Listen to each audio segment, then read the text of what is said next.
Hadana Allahumma sholli wa sallim ala sayyidina Muhammadin wa ala alihi wasallam. Amma ba'd. Sama-sama kita cintai, kita hormati Sahibul Bait, orang tua saya, senior kita Ibu Endah Minarti dan Pak Agung. Dan juga kita hormati abang saya, senior saya, Ketua Komisi B Bapak Hamzah, yang dimana alhamdulillah beliau salah satu senior, salah satu abang yang setiap ada masalah dalam diri saya perihal DPR dan apapun itu salah satu yang pasang badan untuk membela. Alhamdulillah dikelilingi oleh sahabat-sahabat yang baik. Ada Bang Irfan, Bang Ubay, Bang Dayat, Bang Deka, ada juga ketua kita Bang HTA, Pak HTA dan Bu Yeti yang mungkin dalam perjalanan. Nah, mudah-mudahan kita semua yang hadir semuanya mendapat keberkahan dari Allah Subhanahu wa taala. Alhamdulillah. Hari ini kita sudah memasuki 10 hari terakhir di bulan Ramadan. Yang sebentar lagi bulan Ramadan akan kita lalui bersama. Yang mudah-mudahan dalam waktu-waktu 10 terakhir ini kita bisa mendapatkan sesuatu hal yang diharapkan, nggak keluar daripada bulan Ramadan ini dengan ampunan Allah Subhanahu wa taala. Dan mudah-mudahan sahabat kita, keluarga kita khususnya yang ada di DPRD maupun keluarga besar kita, orang tua kita yang hari ini sudah berpulang, mudah-mudahan berkah daripada bulan Ramadan ini seluruh dosa-dosanya diampuni Allah Subhanahu wa taala. Yang dimana dalam bulan Ramadan begitu banyak hal-hal yang perlu kita perhatikan. Salah satu hal-hal yang perlu kita perhatikan adalah terkadang ada orang yang tidak ingin dan takut menelan air untuk membatalkan puasanya di siang hari. Orang gak ada yang mau tuh siang hari minum karena pasti batal puasanya. Tapi banyak orang yang hari ini banyak menelan hak-hak orang lain yang itu membatalkan kehidupan dia nanti di akhirat Allah. Contohnya apa? Contohnya hari ini Allah memerintahkan kita untuk mengeluarkan zakat. Zakat itu bukan hanya yang dinamakan dengan zakat fitrah dengan berasnya aja. Hari ini kita punya penghasilan 1 tahun ke belakang. Hari ini tahun ke belakang kita punya usaha yang berjalan. Itu semuanya wajib dihitung zakatnya. Maka dari itu pada semua sahabat-sahabat keluarga besar saya dalam DPRD, hitung zakat kita, keluarkan zakat kita, karena itu bukan hak kita.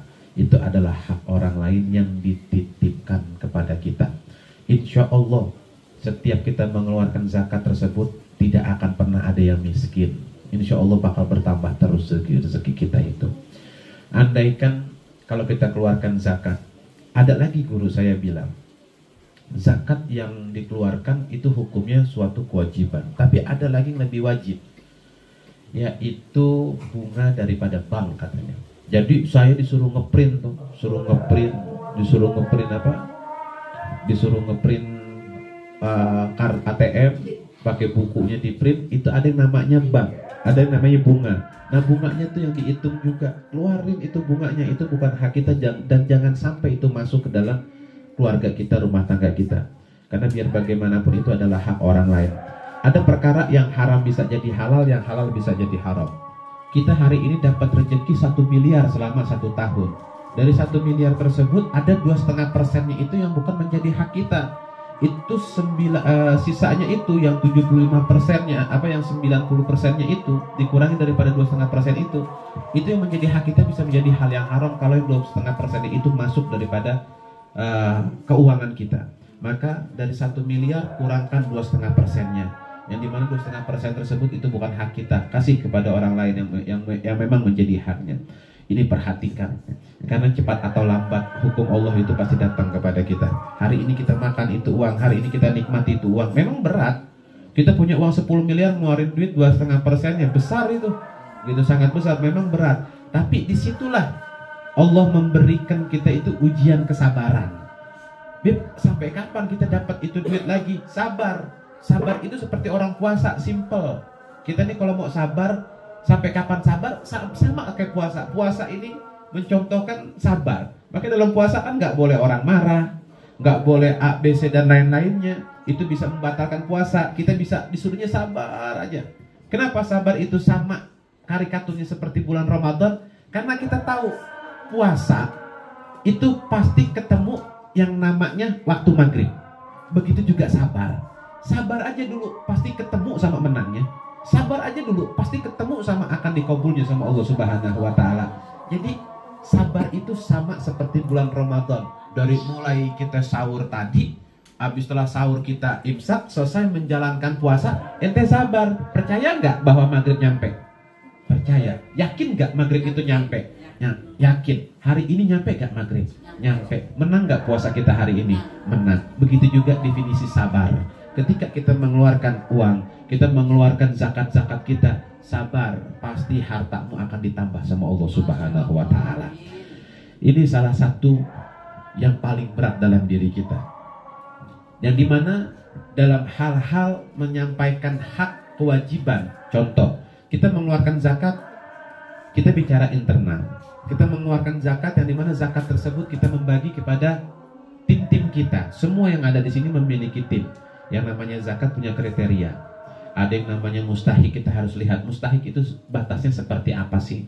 Dia udah makan apa belum? Kalau memang tim kita itu masih mampu, tidak bisa dimasukkan daripada bagian-bagian zakat. Maka perhatikan hal-hal tersebut yang dimana insya Allah akan menjadikan 11 bulan usaha kita di 1 bulan terakhir daripada bulan Ramadan ini, di bulan ke-12 yang kita mengeluarkan hak mereka. Yakin hari ini 1 miliar, tahun depan Allah akan tambahkan lagi, bukan 2 miliar. Janji Allah itu 10 kali lipat, bukan 1 kali lipatnya. Allah punya janji 10 kali lipat. Allah nggak bilang tuh, aku akan gantikan nanti 1 kali lipat. Nggak, janjinya Allah apa? Aku akan gantikan 10 kali lipat daripada harta yang engkau keluarin. Kalau hari ini kita keluarkan 500 juta, kita keluarkan 100 juta, berarti tahun depan kita punya duit 1 miliar. Tambah lagi, semakin besar lagi. Insya Allah orang yang melakukan hal itu belum pernah saya dengar orang itu miskin, belum pernah saya dengar. Orang itu jatuh, belum pernah saya dengar. Sekalipun dia jatuh miskin, sekalipun dia susah, pasti ada jalan keluarnya. Pasti orang itu ditolong sama Allah melalui tangannya orang lain. Mungkin ini yang bisa saya sampaikan. Mudah-mudahan dalam hal ini kita semua dijadikan orang-orang yang bisa menjaga daripada hak-haknya orang lain. Apa yang menjadi hak kita gunakan, dan apa yang menjadi hak orang lain berikan. Karena jabatan, harta, tahta yang hari ini kita miliki, yang melekat di dalam keluarga dan diri kita, ingat semuanya akan diminta pertanggungjawabannya kelak di hadapan Allah Subhanahu wa taala. Akhirul kalam, assalamualaikum warahmatullahi wabarakatuh. Lihat tehnya lihat.